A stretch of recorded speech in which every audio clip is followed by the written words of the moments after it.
Thank you so much watching our videos. और कैसे हो आप सब लोग? आप मुझे बताया आप सब लोग बहुत अच्छे होंगे। और आज हम आ चुके हैं हिंदी के पार्ट 3 में। इंग्लिश के साथ साथ हिंदी चल रही है जैसा कि आपको पता है, एंड आपकी भी तैयारी बढ़िया चल रही होगी, आपका रेस्पॉन्स भी अच्छा आ रहा है। बट हाँ, कमेंट लोग नहीं कर रहे हो, बट कमेंट ज़रूर करना कि आपके लिए ही सारी चीज़ें हो रही हैं। तो कल हमने यहाँ ख़त्म किया था अर्नेस्ट रेनन के बारे में, और वो सारी चीज़ें जो हमने क्या है यूरोप में जो राष्ट्रवाद को लेके सारी घटित हुई थी, या फिर जो चीज़ें सारी वहाँ बीती हुई थी। ये पॉइंट्स वो हैं फ्रांसीसी क्रांति और राष्ट्र विचार। फ्रांसीसी क्रांति और राष्ट्र विचार, अगर आप नए हो तो पिछले वीडियो जरूर देखना ताकि आप कनेक्ट कर हो पाओ कि हम क्या पढ़ रहे हैं। ठीक है दोस्तों, चलिए फ्रांसीसी क्रांति और राष्ट्र विचार। फ्रांसीसी क्रांति क्या थी वो तो हमने पढ़ा है, क्योंकि सबसे पहले अगर हम कहीं भी राष्ट्रवाद की अगर धारणा देखें, प्रेरणा देखें, वो कहाँ उत्पन्न हुई थी? फ्रांस के अंदर हुई थी। फ्रांस के अंदर 1789 से लेके 1799 तक ये पूरा एक क्रांति चली। उसमें क्या क्या चेंजेस हुआ वो आप सबको पता है, अगर पता है तो कमेंट में ज़रूर बताना। और राष्ट्र विचार, नेशनल राष्ट्र के जो विचार है वो कैसे चेंज हुए, क्या क्या चीज़ें अभी आगे होने वाली है, वो सारी बातें हम जानेंगे। देखना, तो पहली स्पष्ट जो अभिव्यक्ति हैं वो क्या हुई 1789 में फ्रांसीसी क्रांति के साथ। कहाँ हुआ था? अब देखो, हमने वहाँ थोड़ा बहुत डिटेल डिस्कस किया था कि भाई फ्रांसीसी क्रांति से इंस्पायर तो थे, उससे प्रेरित तो थे, लेकिन आज हम ये जानेंगे कि वहाँ पे क्या हुआ था।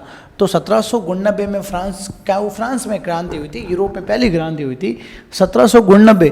फ्रांस में निरंकुश राजा का शासन था। किसका था? जो निरंकुश राजा थे, जो अपने हिसाब से रूल को चलाते थे, उनका क्या था? शासन था।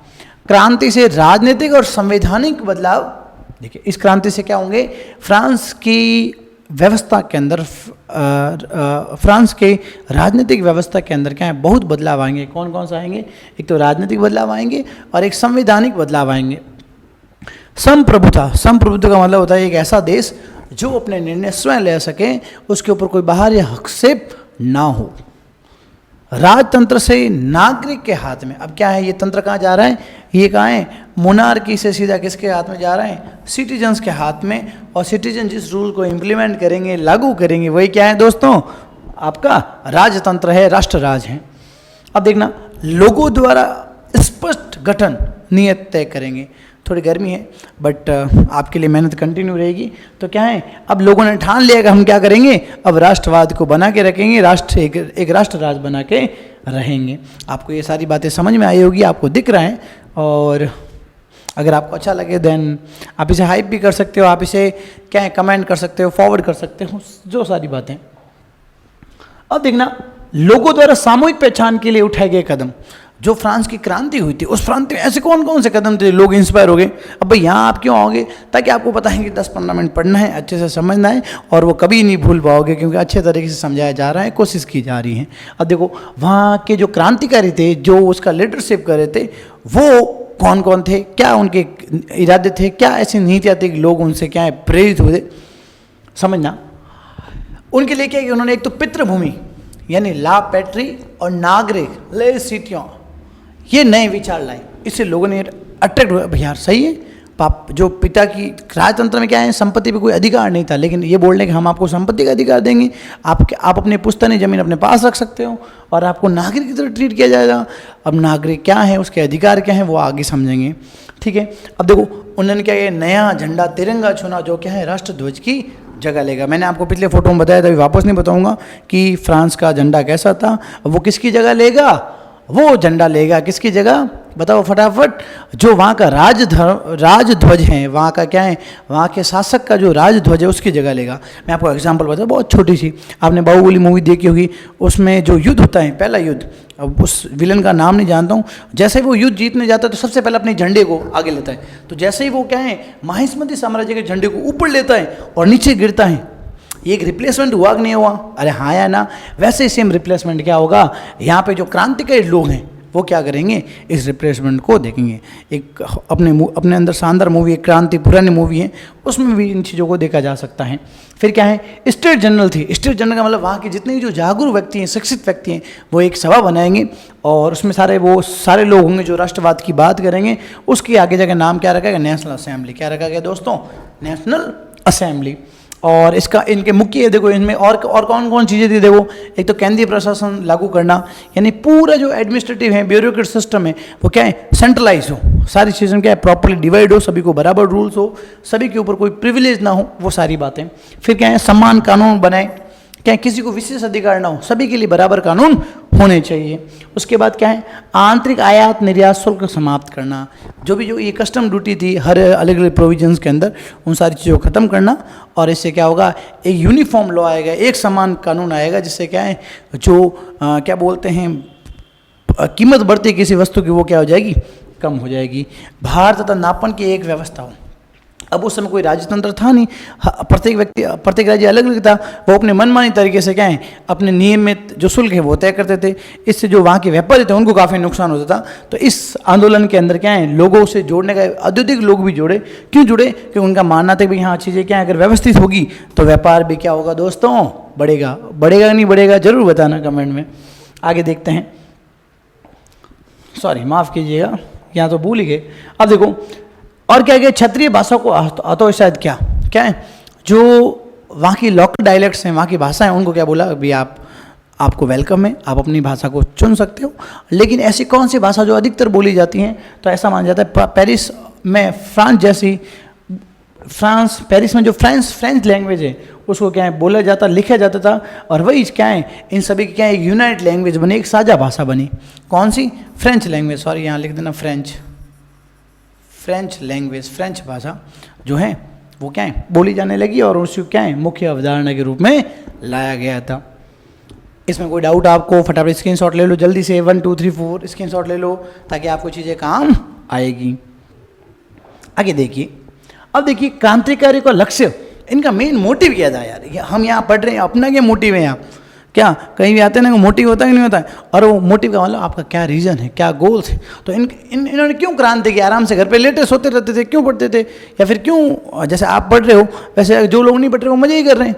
लेकिन मुझे पता है आप अच्छे बच्चे हो, आप पढ़ते हो नहीं पढ़ते हो, तो क्या है क्रांतिकारियों का लक्ष्य क्या था कि भाई हम क्यों क्रांति करें। हमारे भी भारत के जितने जो क्रांति उन्होंने क्यों क्रांति की थी, ताकि देश एक स्वतंत्र राष्ट्र बने। और स्वतंत्र राष्ट्र क्या है वहाँ अपने लोगों के अधिकारों की बात करेगा, उनकी स्वतंत्रता की बात करेगा। इसलिए लोग चाहते हैं कि हम अपने क्या है कोई भी जो फीलिंग्स हैं, कोई भी अपनी क्या है अंदर मन की जो बातें हैं उसको देश राष्ट्र में अगर हित हैं तो उसको सामने ला सकें, बता सकें। देखना तो यूरोप के लोगों को निरंकुश शासकों से मुक्त करवाना, जितने जो राजा महाराजा थे, जितने जो ये निरंकुश शासन थे उन सबसे मुक्त कराना और क्या बनाना एक राष्ट्र राज्य के रूप में क्या यूरोप के सभी राष्ट्रों को बनाना। अब क्या करेंगे यूरोप के अन्य राज्यों को भी राष्ट्र बनाने में मदद करना। दूसरा क्या है यूरोप के अन्य फ्रांस के अलावा क्या यूरोप के अन्य जितने भी राज्य हैं राष्ट्र हैं उनको भी क्या बनाना राष्ट्र बनाना। जैसे भारत में जैसे क्रांति के आंदोलन हुए तो सिर्फ कुछ ही प्रदेशों में नहीं हुए, पूरे भारतवर्ष में क्या है आंदोलन हुए थे और सभी की एक ही इच्छा थी क्या है एक अखंड भारत बने, एक संपूर्ण भारत बने जिसमें सारी क्या है सुख सुविधा हो, जिससे व्यक्ति अपने क्या है सर्वांगीण विकास कर सकें। अब देखना इसमें सबसे ज़्यादा एक्टिव देखो जो सबसे ज़्यादा एक्टिव रहेंगे, जो सबसे ज़्यादा परस्यूट होंगे, सबसे ज़्यादा उत्तेजित रहेंगे हमेशा, जैसे भगत सिंह, सुभाष चंद्र बोस, एडुकेटेड लोग ज़्यादा रहेंगे। जो मिडिल क्लास मध्य वर्ग के जो शिक्षित वर्ग है वो ज़्यादा इसमें पार्टिसिपेट करेंगे। तो क्या है छात्रों और शिक्षित मध्य वर्गों के अन्य सदस्यों द्वारा क्या है अब इनके द्वारा क्या छोटी छोटी सभाएं बनाएगी, छोटे छोटे क्लब बनाएंगे। वो क्लब क्या है सभी लोगों के अंदर राष्ट्रवाद की भावना को बढ़ाएंगे कि भाई हाँ हमें ये करना है। तो इनके लिए क्या है जैकोबिन क्लब पूरे यूरोप भर में क्या जैकोबिन क्लब की स्थापना की गई और इसमें क्या है इनकी गतिविधियों ने फ्रेंच सेनाओं के लिए रास्ता तैयार किया। जो फ्रेंच सेना क्या है सबसे पहले अपने यहाँ क्या है राजतंत्र लाएगी, फिर वो पूरे यूरोप में लाना चाहती हैं तो क्या है उसको सहायता मिलेगी, लोग मोटिवेट करें। लोगों ने सुना, अब मान लो आपको कोई बोले कि यार सचिन तेंदुलकर आ रहा है, विराट कोहली आ रहा है, तो आपको पता है क्योंकि आप अपने पास उनके बारे में जानते हो। जैसे ही वो आएगा हाँ यार आ गया, बहुत बड़ी बात है, बहुत अच्छा इंसान है, आप देखते हो भीड़ जाती है देखने के लिए किसी एक्टर को। वैसे क्या है जैसे ही पता ही फ्रेंड्स है ना काफ़ी बढ़िया काम करे, फ्रेंड्स काफ़ी बढ़िया अच्छे से सोच रही हैं और इसके लिए क्या है जो हमारा राजा है, जो हमारा निठला राजा है, जो हमारे लिए कुछ नहीं कर रहा है उसको हम क्या है यहाँ से हटा देंगे और यहाँ लोकतंत्र लाएंगे, यहाँ राजतंत्र लाएंगे। देखना तो इनकी गतिविधियां हैं किनकी जैकोबिन क्लब और शिक्षित वर्गों की। इन्होंने क्या फ्रेंच सेनाओं के लिए रास्ता एकदम खोल दिया, एकदम तैयार, एकदम नीट एंड क्लीन। आइए बस आप आइए और सीधा अपना शासन शुरू कीजिए। और क्या होगा 1789 में हॉलैंड, बेल्जियम और स्विट्जरलैंड और इटली। आपको होमवर्क है छोटा सा, आपको इन सबको मैप में लोकेट करना है, करोगे नहीं करोगे ठीक है। मैं आगे मैं आप समझाऊंगा आपको। तो 1799 में क्या है, हॉलैंड, बेल्जियम और स्विट्जरलैंड और इटली के क्या है बड़े इलाकों में घुसी। कौन सी सेना? भारतीय सेना नहीं, कौन सी, फटाफट बताओ कौन सी? फ्रेंच सेना, फ्रेंच की जो सेना थी वो। और अपने साथ राष्ट्रवाद का विचार विदेशों में लेने जाने लगे। और जो राष्ट्रवाद का विचार कहाँ पनप रहा था, फ्रांस में पनप रहा था, वो आगे क्या है, आगे कहाँ फॉरवर्ड की, जहाँ जहाँ वो सेना जाएगी अपने साथ उन विचारों को लेके जाएंगे, लोग उनका वेलकम करेंगे, स्वागत करेंगे। ये समझ में आया क्या? फटाफट स्क्रीन शॉट लो 1 मिनट में। 1 2 3 4 1 2 3 4 ये हो गया स्क्रीन शॉट, ताकि आपको ज़्यादा मेहनत करने की जरूरत नहीं है। तो अब हम जानेंगे 1719 में जो कहाँ ये आर्मी गई। तो हॉलैंड, बेल्जियम, स्विट्जरलैंड और इटली, हॉलैंड, बेल्जियम, स्विट्जरलैंड और इटली। तो यहाँ पे ये हॉलैंड, बेल्जियम, फिर यहाँ से तो स्विट्जरलैंड और फिर यहाँ इटली। अब ये क्या है? फ्रांस है। ये क्या है दोस्तों? फ्रांस है। नहीं दिख रहा तो और जूम कर दूँ, ठीक है। अब समझना, थोड़ा ऊपर ले देते इसको। तो यहाँ से शुरू होगा क्या है, ये हॉलैंड से सीधा बेल्जियम, बेल्जियम से सीधा कहाँ आएगा? स्विट्जरलैंड। अब यहाँ से कुछ आर्मी यहाँ जाएगी, इधर जाएगी, और इधर से क्या आएगी? इटली। किधर आएगी बेटा? इटली आएगी। अब ये क्या है, ये आर्मी कहाँ, जहाँ जाए आर्मी जाएगी, अपने साथ क्या लाएगी?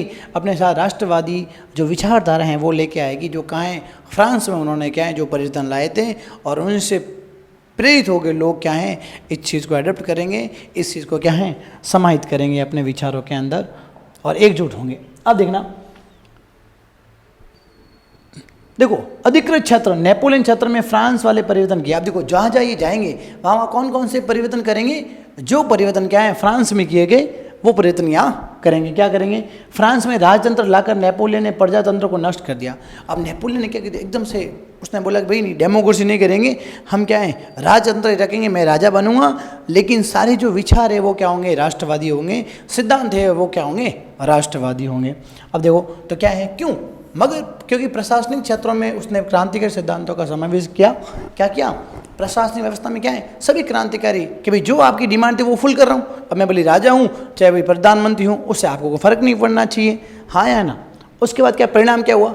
इसमें क्या हुआ? व्यवस्था तर्क संगत और कुशल बने। इससे मेन मोटिव क्या है? लोगों की नीड को सेटिस्फाई करना। हम यहाँ क्यों आए? ताकि आपका जो क्लास वाला जो बोरिंग शेड्यूल है उसको थोड़ा एनर्जेटिक बना सकें, और 10-15 मिनट की क्लास मॉर्निंग मोटे, जब भी आपका मन हो बस खोला और शुरू। तो जहाँ चीज़ें बेटर होगी वहाँ आप आओगे कि नहीं आओगे? अगर आओगे जरूर बताना। तो ये क्या है, जहाँ जहाँ ये आर्मी जाएगी, जहाँ जहाँ वो व्यवस्था करेगी, वहाँ वह चीज़ें क्या होगी? परिवर्तित होगी। अब देखना क्या है, अब नेपोलियन ने क्या बदलाव किए थे, फ्रांस में क्या बदलाव किए थे, वो क्या बदलाव लाना चाहते हैं उसको समझेंगे। तो क्या हुआ? 1804 में, कब हुआ? 1804 में नागरिक संहिता लाई। क्या लाई? नेपोलियन ने क्या लाई? इस नागरिक संहिता, एक ऐसा नियम कानून जो लोगों के लिए हो, उसे आगे जाकर किस नाम से जाना जाए? नेपोलियन संहिता के नाम से, नेपोलियन कोड नाम से जाना जाता है। अब क्या है देखना, जन्म के आधार पर विशेष अधिकार समाप्त। जन्म के आधार पर कोई विशेष अधिकार नहीं होंगे, सभी इस देश के नागरिक हैं, सभी को अधिकार बराबर मिलेंगे। कानून के समक्ष बराबरी, क्या है? सभी कानून के सामने बराबर, कोई ऊपर नीचे नहीं। ये दो इंपॉर्टेंट क्वेश्चन आता रहता है। संपत्ति के अधिकार को सुरक्षित किया जाता है। आपके पास आपके पिता की जो ज़मीन है वो सुरक्षित रहेगी और उसे कोई हड़प नहीं सकता, उसको कोई अधिकृत नहीं कर सकता। और क्या है इसमें, जैसे कुछ डच हैं, कुछ स्विट्जरलैंड के हैं, कुछ इटली हैं और कुछ जर्मनी ने नेपोलियन प्रशासन विभाजन को सरल बनाया। अब इनके अलग अलग जगह जब पोर्शन डेवलपमेंट हुए, अलग अलग जगह जहाँ गए, अब लोगों ने एडप्ट किया तो चीज़ें ऑटोमेटिकली क्या होगी? बढ़िया होगी। क्या होगी? बढ़िया। इन जगह अलग अलग जगहों पे हुई थी। अब देखना कौन कौन से जगह है देखना, ठीक है। अब देखो जैसे पुर्तगाल, जैसे ये क्या है इटाली, इसके आसपास क्या है, यहाँ पर लगभग क्या आपको डचेज लोग मिलेंगे, और उसके बाद क्या है जो जर्मन लोग हैं वो, उसके बाद ये स्विट्जरलैंड के और जहाँ जहाँ के लोग हैं ये भी क्या करेंगे, नियम को अडॉप्ट करेंगे, इनको क्या है लागू करेंगे, जिससे चीज़ें क्या हो जाएगी और आसान हो जाएगी। आगे समझना बेटा, ये भी हमने समझ लिया था। हाँ, उसके अलावा क्या है, सामंती व्यवस्था है। जो सामंती व्यवस्था है, जो फेडरल सिस्टम है, जहाँ क्या है रूल्स कुछ लोगों द्वारा नियंत्रित किए जाते हैं, वो अपने हिसाब से चीज़ों कन्वर्ट करना चाहते हैं, उसमें कोई सिस्टम नहीं है, उन सबको क्या करेगा, ख़त्म करेगा, भाई आगे से हट जाना ये चीज़ें। उसके बाद क्या है, किसानों को भू दासत्व शुल्कों से मुक्ति करना, जो जमींदार हैं जो उनके ऊपर ज़बरदस्ती कर लगाते हैं उनसे भी उनको क्या करना, मुक्त दिलाना। और यातायात तथा संचार व्यवस्था को भी सुधारना, और इससे क्या है, यातायात और जो संचार व्यवस्था है, जो ट्रांसपोर्टेशन है उसको बेटर करना। अब बताओ, अगर आपको ये सारे बता दे ये सिस्टम होगा, कौन इस राष्ट्रवाद में नहीं जुड़ना चाहेगा? कोई ये भी जो राजा बोलेगा, राजा कहे तो दिन है, राजा कहे तो रात है, ऐसा सिस्टम होगा क्या? नहीं होगा ना। तो ये सेम उस समय भी लोगों ने क्या है, प्रभावित हुआ। तो इसमें क्या है, एक तो क्या है, ये सारी चीज़ें कहाँ लागू होगी, जहाँ जहाँ फ्रांस सेना जाएगी जिसको कंट्रोल करेगी। और इससे उद्योगपति उन्होंने भी क्या, ये भी यहाँ जो उद्योगपति हैं उन्होंने भी क्या किया, ये बदलाव तो बढ़िया है, बहुत शानदार है, ये तो हमारी क्या है, मदद करेंगे, सहायता करेंगे। ठीक है, अब देखना क्रांति का परिणाम क्या हुआ। अब ये सारी चीज़ें हो तो गई, लेकिन इसके देखो अलग ही परिणाम हुआ। क्या देखो, दो तरह के परिणाम क्या है। स्थानीय लोगों की इस शासन के साथ मिली जुली प्रतिक्रिया, कुछ लोग एक्साइटमेंट थे, कुछ क्या है उससे यार परेशान हो गए। क्यों हुए देखना, ब्रसेल्स, मेज, मिलान और वार्सा, ये 3 जगह आपको लोकेटेड करनी है मैप में। ये आपका होमवर्क है, मैंने इंग्लिश वाले वीडियो में बताए हुए हैं, आपको नहीं बताऊंगा, आप ढूंढोगे। ठीक है, मेहनत करोगे उतना बेटर रहेगा, और नहीं हो तो कमेंट में बताना, फिर मैं वापस आपको समझा दूंगा। तो कौन कौन सी है, ब्रेसल है, बेल्जियम के हैं, मेज हैं, मिलान है, वार्सा हैं, ये अलग अलग कंट्री में लोकेटेड है। इनके जितने जो लोग थे, इतने जिसके जो क्रांतिकारी थे, जितने जो राष्ट्रवादी थे, उन्होंने इसका स्वागत किया। क्या है, शुरुआती उत्साह और दूसरों में बदलाव हो गया। शुरुआत में एक्साइटमेंट था, फिर धीरे धीरे यार क्या ये तो चीज़ यार हमारे लिए हिसाब से है ही नहीं। क्यों नहीं है वो समझना वेरी वेरी इंपॉर्टेंट। देखना यहाँ पे क्यों नहीं है, नई राजनीतिक व्यवस्था और राजनीतिक स्वतंत्रता के अनुरूप नहीं थी। ये जो सिस्टम लाया जा रहा, जो बातें बताई जा रही, उसके हिसाब से था ही नहीं। पर्सनल क्या है, जो पर्सनल लिबर्टी है, जो क्या है एकल या फिर क्या है क्या के हिसाब से जो राजनीति होनी चाहिए वो तो है ही नहीं। इसमें क्या अलग ही माया है। अब क्या है, एक तो करों का बढ़ना, जैसे जैसे चीज़ें आएगी क्या है, टैक्स बढ़ेगा, और सेना में ज़बरदस्ती जबरन बढ़ती।